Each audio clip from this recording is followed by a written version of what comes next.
Hello students, welcome back to my YouTube channel Smart Learner. In this video we are going to do about audio visual aids. श्रव्य दृश्य उपकरण. श्रव्य का मतलब होता है सुनने वाले और दृश्य का मतलब होता है देखने वाले उपकरण. जो श्रव्य उपकरण होते हैं वो सुनने वाले उपकरण होते हैं, दृश्य उपकरण होते हैं वो देखने वाले उपकरण होते हैं. श्रव्य दृश्य दोनों, जिससे हम सुन भी सकते हैं और देख भी सकते हैं, वो दोनों होते हैं. जैसे श्रव्य और दृश्य उपकरण के एग्जाम्पल क्या है? चलचित्र या फिर टीवी. इसको हम देख भी सकते हैं और सुन भी सकते हैं. अगला है श्रव्य उपकरण, जो सिर्फ हम सुनाई दे सकते हैं हमें, जैसे कि phonogram, radio, tape recorder, gramophone इत्यादि. अगला होता है दृश्य, जिसे हम सिर्फ देख सकते हैं, जैसे श्याम पट, जिसे ब्लैक बोर्ड भी कहते हैं, बुलेटिन बोर्ड, स्लाइड्स हो गए, प्रोजेक्टर्स हो गए, एपिडायोस्कोप हो गए, एंडोस्कोप हो गए, ग्राफ, नक्शे, मॉडल, पोस्टर्स, वास्तविक वस्तुएं, रियल जो ऑब्जेक्ट्स होते हैं वो, रियलिस्टिक ऑब्जेक्ट्स, जियो बोर्ड और संग्रहालय मतलब होता है म्यूजियम. तो इस तरीके की चीजें क्या होती है? दृश्य उपकरण मतलब होते हैं देखने वाले उपकरण, जिन्हें हम केवल देख सकते हैं लेकिन सुन नहीं सकते. इसमें पहला आता है टेलीविजन. टेलीविजन क्या होता है? श्रव्य और दृश्य दोनों, मतलब जिसको हम देख भी सकते हैं और सुन भी सकते हैं. भारत में विद्यालय टीवी का आरंभ आकाशवाणी ने सन 1961 में, ये बहुत इंपॉर्टेंट, 1961 में Ford foundation and director of education द्वारा किया गया था. दूरदर्शन के शैक्षणिक चैनल ज्ञान दर्शन का शुभारंभ कब हुआ था? 26 जनवरी 2000 को हुआ था. तो दूरदर्शन के शैक्षणिक चैनल, एजुकेशनल चैनल था जो कि ज्ञान दर्शन था. तो इसका आरंभ कब हुआ था? 26 जनवरी 2000 में हुआ था. और आकाशवाणी में इसका टीवी का आरंभ कब हुआ था? 1961 में हुआ था, Ford foundation director of education द्वारा. तो ये तो हो गया टेलीविजन के बाद, जो भी एजुकेशनल पर्सपेक्टिव, एजुकेशन पर्पज से हम कैसे इसका यूज करते हैं. अगला आता है फिल्म. फिल्म भी एक ऐसा उपकरण है जिसे हम देख भी सकते हैं और सुन भी सकते हैं. गतिशीलता होती है, हाँ, इसमें मोशन होता है. अतीत की घटनाओं को पढ़ाने में एनसीईआरटी के पास 16 किलोमीटर लंबी रील की फिल्में हैं. तो एनसीईआरटी के पास 16 किलोमीटर लंबी जो है रील वाली जो पहले मूवीज चलती थी, वो अतीत की घटनाओं को पढ़ाने के लिए एनसीईआरटी के पास है. तो ये तो हो गया फिल्म वाला टॉपिक. अगला आता है फिल्म पट्टियां, जिसका आविष्कार लगभग 1920 में द्वितीय विश्व युद्ध के दौरान प्रयोग किया गया था. दो प्रकार की होती है, मूल होती है और सवाक होती है. तो ये तो हो गई फिल्म पट्टियां, जो सिर्फ रील्स होती है, पट्टियां होती है फिल्म की. अगला होता है टेप रिकॉर्डर. टेप रिकॉर्डर में क्या होता है? टेप रिकॉर्डर द्वितीय विश्व युद्ध के दौरान प्रयोग की गई थी, जिसमें प्लास्टिक फीता होता है. टेप रिकॉर्डर में प्लास्टिक फीता होता है, तो हमें पता ही है, जो कि सेकेंड वर्ल्ड वॉर के दौरान शुरू की गई थी. ठीक है, नेक्स्ट है बुलेटिन बोर्ड. बुलेटिन बोर्ड में क्या होता है? चित्रों, पाठों के पदों, सारांश हेतु उपयोग में लाया जाता है. मतलब चित्रों को यूज करते हैं इसके अंदर हम, पाठ के किसी भी मतलब पद, कोई भी स्टेप को, या फिर पूरे सारांश के लिए इसको हम यूज करते हैं बुलेटिन बोर्ड को. अगला है चलचित्र. चलचित्र में क्या होता है? गति प्रदान करता है, मतलब मोशन होती है इसमें. निरंतरता का विकास होता है. पाठ का प्रेजेंटेशन भी होता है, प्रस्तुतिकरण होता है, शुरू से अंत तक जो है इसे पढ़ाया जाता है. दूरस्थ ज्ञान सरलता से प्राप्त किया जा सकता है. जैसे मान लो हमने एक वीडियो रिकॉर्ड कर ली टीचिंग की, अगर मेरे पास स्टूडेंट्स नहीं है तो मैं दूर स्टूडेंट्स को देके वो वीडियो जो है उनको पढ़ा सकती हूँ. तो ये होता है चलचित्र. अगला है रेडियो. रेडियो में क्या होता है? सारी खबरें देता है रेडियो, जो कि आज भी देता है. तो ये भी एक प्रकार का एजुकेशनल, हम इसको ऑडियो एड है ये हमारा. अगला होता है ग्रामोफोन. ग्रामोफोन में क्या होता है? पहले टीचर द्वारा रिकॉर्ड की जाती है चीज़ें, और उसके बाद फिर बच्चों को सुना जाता है. जैसे मान लो मैंने कोई भी, अगर मुझे फोनेटिक साउंड्स पढ़ाए तो मैंने बच्चों को रिकॉर्ड करा दिया, जैसे कि ए का अ होता है ना, बी का ब होता है. तो ऐसे मैंने रिकॉर्ड कर ली और बच्चों को सुना दी. तो ये भी एक प्रकार का हमारा ऑडियो एड है.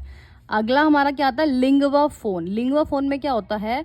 यह ग्रामोफोन जैसा होता है. कैसा होता है? ग्रामोफोन जैसा होता है, मतलब रिकॉर्ड तो किया जाता है इसमें, परंतु क्या होता है इसमें? यह विदेशी भाषाओं के उच्चारण, भाषा सीखने में और कविता सीखने में इसको यूज किया जाता है. जैसे मैंने मान लो रेसिटेशन के लिए, जैसे कि मैंने कोई कविता पढ़ी है लय में, पहले मैं कुछ शब्दों को बहुत उच्चारण अच्छे से कर रही हूँ, थोड़ा मंद गति में, तो इस प्रकार जो लय में मैं कविता पढ़ रही हूँ, या फिर किसी भी लैंग्वेज की प्रोनाउंसिएशन कैसे होगी, तो वो हम लिंगवा फोन के जरिए करते हैं. This is for pronunciation.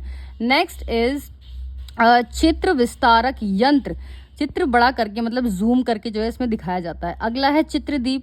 Light का प्रतिबिंब जो है इसमें दिखाया जाता है. ठीक है. अगला है फ्लैनन बोर्ड.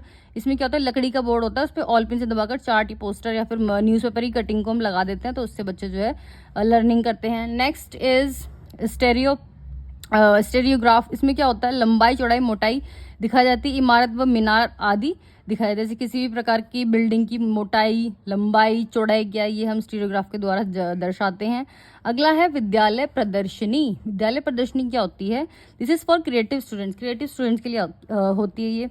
क्लास हो गई, स्कूल में जोनल लेवल पे जो हम अलग अलग प्रकार के बच्चों को किसी भी तरीके की हम चाहे वो कॉम्पिटिशन होती है, किसी प्रकार का प्रदर्शनी हो सकती है, कुछ भी हो सकता है, क्रिएटिव स्टूडेंट्स के लिए होता है। ये स्कूल लेवल पे भी हो सकता है, क्लास लेवल पे भी हो सकता है, जोनल लेवल पे भी हो सकता है, सेंट्रल लेवल पे, state level, international level, national level, inter state level, इनके स्तर पर जो है इसको कराया जाता है।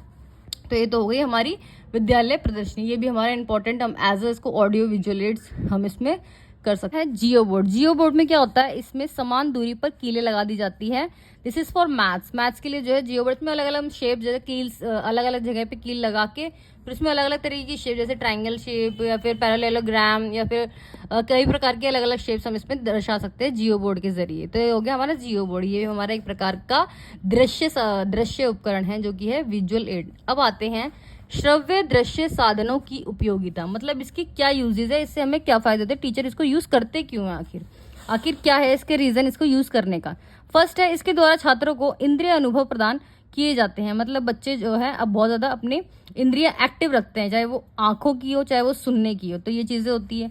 अगला क्या फायदा है इसका, यह सामग्री प्रत्यक्ष अनुभव के लिए पूरक कार्य करती है। बच्चों को जो है रियलिस्टिक अनुभव होते हैं, रियलिस्टिक एक्सपीरियंसेस होते हैं बच्चों को, जिससे बच्चा इजीली और इंजॉय तरीके से, मतलब बहुत इंजॉय करके सीख सकता है और बहुत जल्दी सीखता है इससे बच्चा। तीसरा पॉइंट क्या है इसमें, इनके प्रयोग से छात्र को ज्ञान प्राप्ति के लिए प्रेरित किया जाता है। छात्रों को ज्ञान प्राप्ति के लिए, और बच्चे के मोटिवेट होते हैं ये चीजें देख के कि बहुत, और वो बहुत इजीली भी सीख जाते हैं।